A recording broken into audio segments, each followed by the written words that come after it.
नमस्कार दोस्तों, मैं Ashok sir Anjali coaching centre Phulparas में आपका स्वागत करता हूं। फ्रेंड्स, आज के क्लास में हम लोग बायो का कुछ टॉपिक्स पढ़ेंगे जो इस प्रकार है। फ्रेंड्स, क्लास शुरू करने से पहले आपसे एक छोटी सी रिक्वेस्ट है कि आप अगर इस चैनल पर नए हैं तो सब्सक्राइब करके घंटी के आइकन को दबा लें, जिससे आगे आने वाले वीडियो का नोटिफिकेशन आपको मिल सके। चलिए शुरू करते हैं आज का क्लास। फ्रेंड्स, आज की क्लास का पहला टॉपिक हमारा है मानव रुधिर वर्ग, ह्यूमन ब्लड ग्रुप। अर्थात फ्रेंड्स क्या कि मानव में कौन कौन सा ब्लड ग्रुप होता है उसकी जानकारी हम लोग प्राप्त करते हैं। तो देखिए फ्रेंड्स, क्या होती है कि मानव रुधिर वर्ग ABO बहुविकल्पता का एक उदाहरण है। नोबेल पुरस्कार प्राप्त वैज्ञानिक कार्ल लैंडस्टेनर ने सबसे पहले यह बताया कि मनुष्य की लाल रुधिर कोशिकाओं की कोशिका झिल्ली पर दो प्रकार के एंटीजन, जिनको एंटीजन A तथा एंटीजन B कहते हैं। इनके अतिरिक्त रुधिर प्लाज्मा में दो प्रकार के एंटीबॉडी A तथा एंटीबॉडी B पाए जाते हैं। इन्हीं की उपस्थिति अथवा अनुपस्थिति के आधार पर मनुष्य के रुधिर को 4 वर्गों में बांटा गया है। फ्रेंड्स, एंटीजन और एंटीबॉडी की उपस्थिति के आधार पर मनुष्य के रुधिर को 4 वर्गों में बांटा गया है। अर्थात मनुष्य का ब्लड ग्रुप 4 प्रकार के होते हैं। तो फ्रेंड्स देखिए वह कौन कौन सा है ब्लड ग्रुप। यहाँ पर है वर्ग समूह। ये वर्ग समूह किसका है? तो ब्लड का है। ब्लड का वर्ग समूह यहाँ पर है। तो ब्लड देखिए A ग्रुप के होते हैं, B ग्रुप के होते हैं, AB ग्रुप के होते हैं, O ग्रुप के होते हैं। एंटीजन की उपस्थिति, एंटीबॉडी की उपस्थिति, रक्तदाता समूह। फ्रेंड्स, जिस व्यक्ति का ब्लड ग्रुप A होता है उसमें एंटीजन A होते हैं और एंटीबॉडी B होते हैं। और ऐसे व्यक्ति को ब्लड ग्रुप A और O वाले व्यक्ति ब्लड दान कर सकते हैं। अगर A ग्रुप वाले व्यक्ति को ब्लड चाहिए तो A और O वाला ही उसको ब्लड दे सकेंगे। B ग्रुप वाले में एंटीजन B और एंटीबॉडी A प्राप्त होते हैं, उसे B और O वाला दे सकता है। फ्रेंड्स, जिस व्यक्ति का ब्लड ग्रुप AB हो उसमें एंटीजन की उपस्थिति AB होती है और उसमें एंटीबॉडी अनुपस्थित रहते हैं, उसमें एंटीबॉडी नहीं होते हैं और उसे सभी ब्लड ग्रुप वाले ब्लड दे सकते हैं। इसलिए AB को सर्वग्राही कहते हैं। AB को सर्वग्राही कहते हैं। जिसको AB ब्लड ग्रुप है उसे सर्वग्राही कहते हैं, क्योंकि वह सभी का ब्लड ले सकता है पर वह दे किसी को नहीं सकता। यहाँ पर गौर से देखिए फ्रेंड्स, वर्ग समूह, रक्त समूह O है। एंटीजन की उपस्थिति उसमें है नहीं, उसमें केवल एंटीबॉडी पाए जाते हैं जिसका नाम AB है और उसे केवल O ग्रुप वाला ही दे सकता है। तो फ्रेंड्स नीचे देखिए इस संबंध में कुछ दिया गया है कि रक्त समूह AB को सर्वग्राही कहते हैं तथा O को सर्वदाता, क्योंकि O ग्रुप वाले सभी को ब्लड दे सकते हैं और AB ग्रुप वाले सभी से ब्लड ले सकते हैं। इसीलिए एक सर्वदाता हुआ, एक सर्वग्राही हुआ। रुधिर वर्ग A का रुधिर A या AB वर्ग को चढ़ाया जाए तो कोई खतरा नहीं, परंतु B या O को चढ़ा दिया जाए तो प्राप्तकर्ता के रुधिर में थक्का बन जाएगा तथा उस व्यक्ति की मृत्यु हो जाएगी। फ्रेंड्स, वर्ग A का रुधिर उसी को चढ़ाया जा सकता है जिसका ग्रुप A या AB हो, परंतु फ्रेंड्स अगर B या O वाले को चढ़ा दिया जाएगा तो उसके रुधिर जम जाएंगे और उनकी मृत्यु हो जाएगी। अगला टॉपिक आता है फ्रेंड्स हम लोगों का सहलग्नता, जिसे कहते हैं लिंकेज। एक ही क्रोमोसोम पर उपस्थित वे जीन अथवा एलील जो अर्धसूत्री विभाजन के समय एक दूसरे से बिना पृथक हुए उसी स्थिति में पीढ़ी दर पीढ़ी स्थानांतरित होते रहते हैं। तो फ्रेंड्स कि एक ही प्रकार के क्रोमोसोम पर उपस्थित वे जीन या एलील जो अर्धसूत्री विभाजन के समय एक दूसरे से बिना पृथक हुए उसी स्थिति में पीढ़ी दर पीढ़ी स्थानांतरित होते रहते हैं, एक दूसरे से संलग्न होते हैं। ऐसी घटना को संलग्नता कहते हैं। फ्रेंड्स, संलग्नता समूह भी पाए जाते हैं जिसे कहते हैं हम लिंकेज ग्रुप। सभी संलग्न जीन एक ही क्रोमोसोम पर उपस्थित होते हैं, इसलिए लिंकेज वर्ग को अगुणित क्रोमोसोम संख्या से ही निरूपित करते हैं। जैसे ड्रोसोफिला में 4 लिंकेज समूह, मक्के में 10 लिंकेज समूह, मटर में 7 लिंकेज समूह आदि होते हैं। फ्रेंड्स, क्या होती है कि सभी संलग्न जीन एक ही क्रोमोसोम पर उपस्थित होते हैं, ये हमने पीछे भी पढ़ा था। सभी संलग्न जीन एक ही क्रोमोसोम पर उपस्थित होते हैं, ये हमने पीछे भी पढ़ा था। इसलिए लिंकेज वर्ग को अगुणित क्रोमोसोम संख्या से निरूपित किया जाता है, क्योंकि ये गुणित नहीं होते। फ्रेंड्स, अगला आता हम लोगों का लिंकेज का प्रभाव, इफेक्ट ऑफ लिंकेज।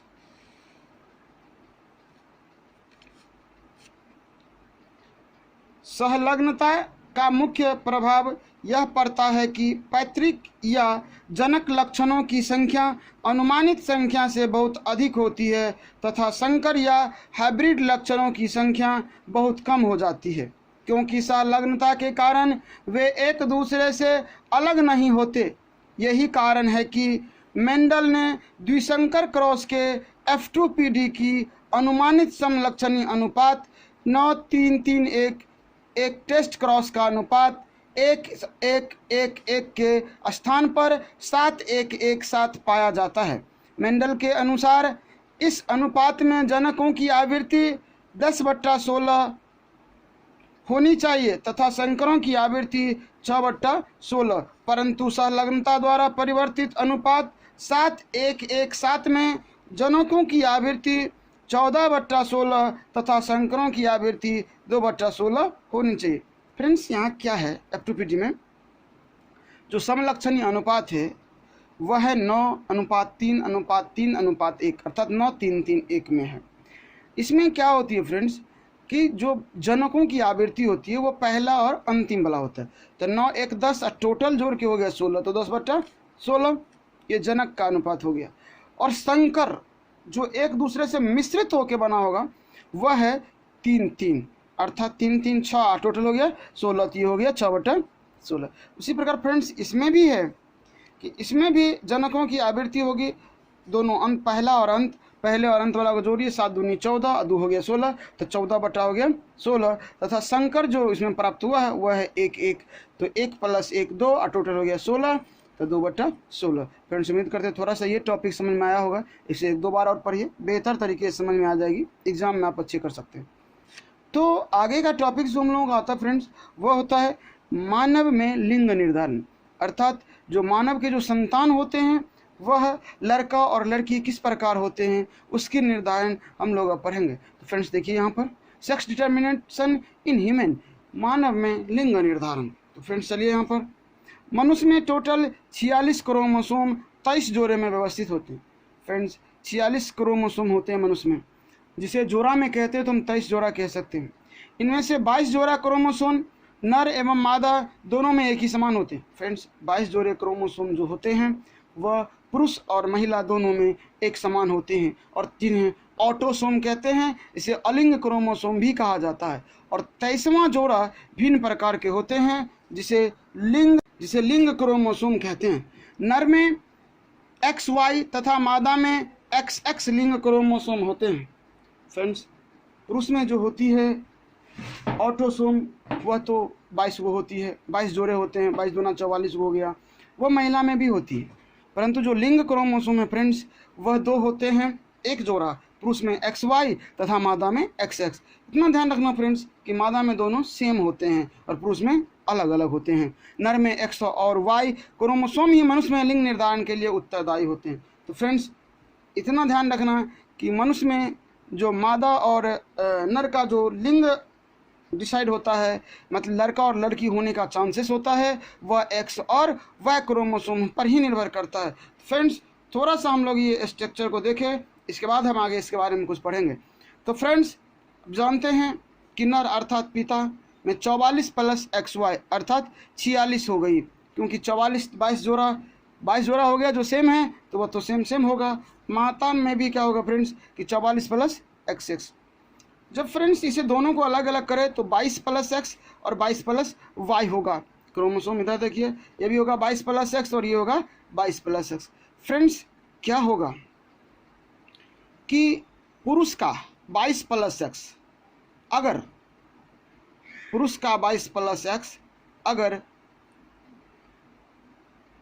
माता के मतलब मादा के 22 प्लस एक्स से संयुग्मित होता है, क्रॉस करता है, 44 प्लस एक्स एक्स होगा। फ्रेंड्स इतना ध्यान रखना है कि जब एक्स एक्स आ जाए तो वह पुत्री होगी अर्थात मादा होगी।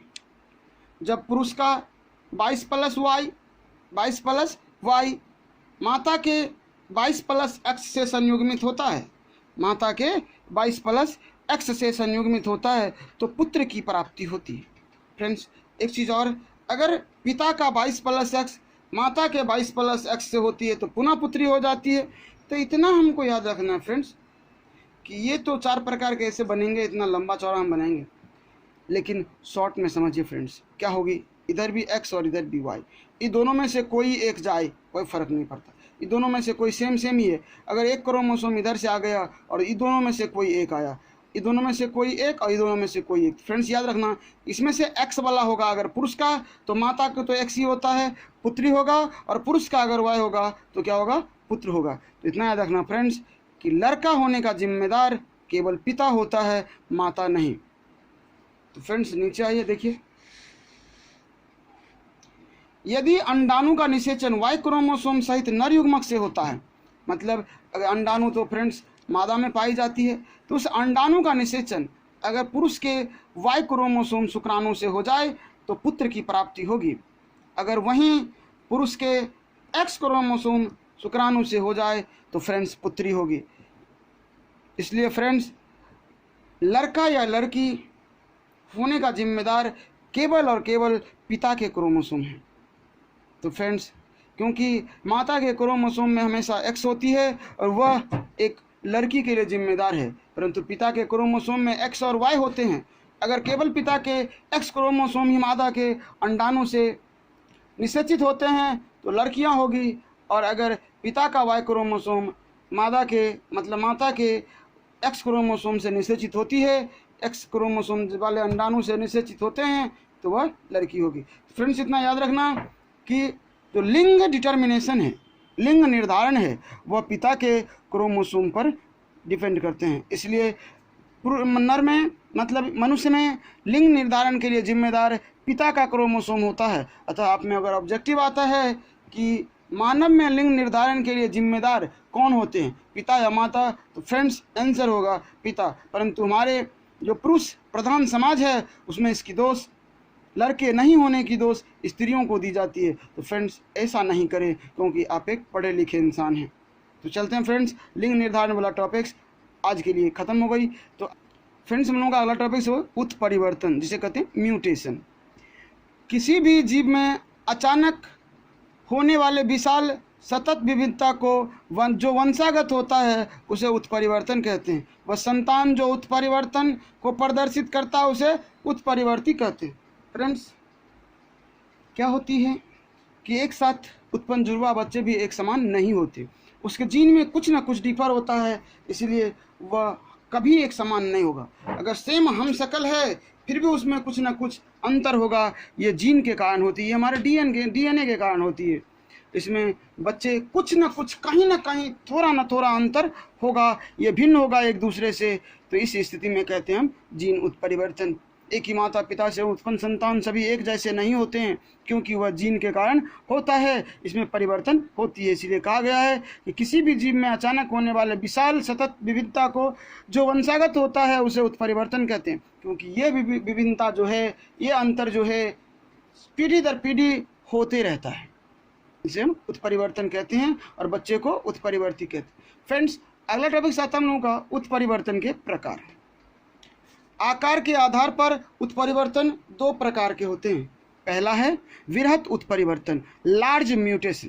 फ्रेंड्स यहाँ देखिए, वे सभी भिन्नताएं जो फिनोटाइप में दिखाई देती है उसे वृहत उत्परिवर्तन कहते हैं। इसके अंतर्गत क्रोमोसोम की संख्या एवं संरचना में होने वाले परिवर्तन आते हैं। फ्रेंड्स जब क्रोमोसोम की संख्या और संरचना में परिवर्तन हो जाए तो उसे हम फिनोटाइप परिवर्तन कहते हैं, और इस प्रकार के परिवर्तन को वृहत उत्परिवर्तन कहते हैं।